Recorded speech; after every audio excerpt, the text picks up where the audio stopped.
Dans cette 8e semaine, nous nous sommes intéressés au Präterit, en allemand das Imperfekt oder das Präteritum, qui est un terme très utilisé dans le langage écrit pour décrire des événements ou des actions qui se sont déroulées dans le passé.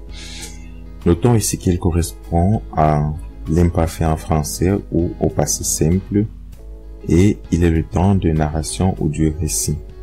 Alors, nous rappelons que les verbes faire et les verbes de modalité, ainsi que les verbes mixtes forment leur prétérit avec les terminaisons te, test, te, ten, tet, ten, tandis que les verbes irréguliers changent quelquefois la voyelle de leur radical à l'imparfait et au prétérit passé. Par exemple, sprechen, parler, sprach, il parlait, et la première et la troisième personne de ces verbes n'ont pas de terminaison en allemand.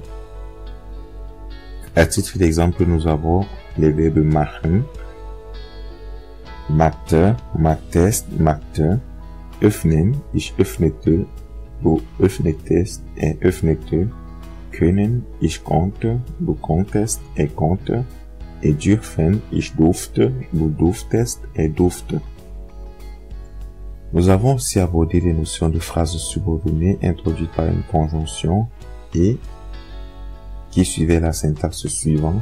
Phrase principale, une virgule avant la conjonction et directement après la conjonction, le sujet, plus les divers compléments et à la fin, un verbe qui cette fois-ci est conjugué en fonction du sujet de la phrase. Donc notons ici que la phrase principale et la phrase subordonnée sont toujours séparées par une virgule, sauf dans le cas, ou bien, excepté le cas dans lequel la phrase subordonnée précède la phrase principale.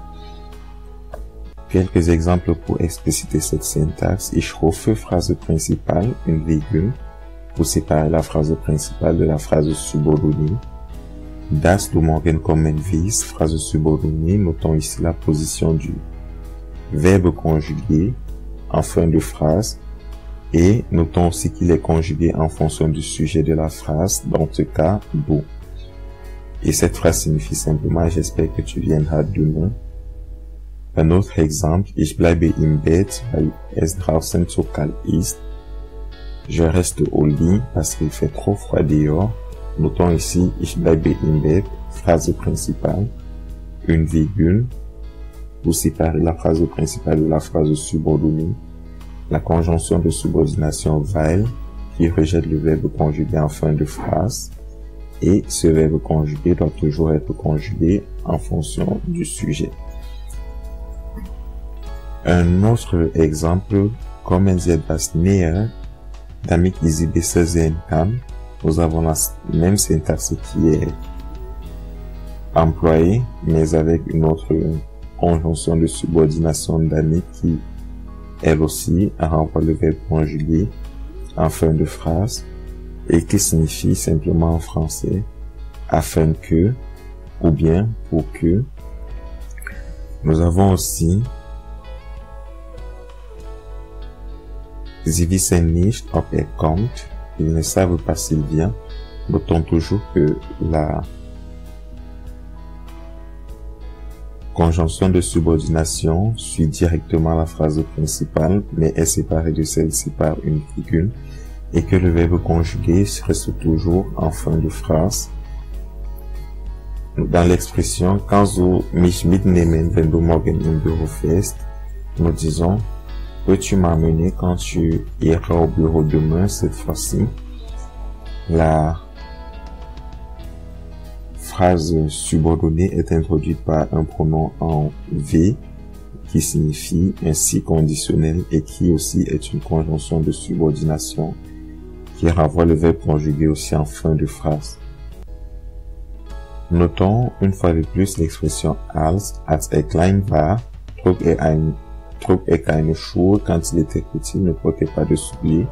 Notons que als klein war, il était petit une seule fois, il a été petit. Et ne deviendra plus jamais petit, ce qui justifie l'utilisation de als dans celle-ci. Et le verbe tragen, qui une fois de plus ici est écrit au prétérit, conjonction radicale A été changé à E. Nous espérons que ces petits compléments, une fois de plus, sur le prétérit, ainsi que sur les phrases subordonnées introduites par une conjonction vous intéressez. Nous vous donnons rendez-vous dans les notions suivantes, dans les chapitres, dans les cours, dans les épisodes suivants. Et vous rappelons que les exercices sont disponibles sur notre site internet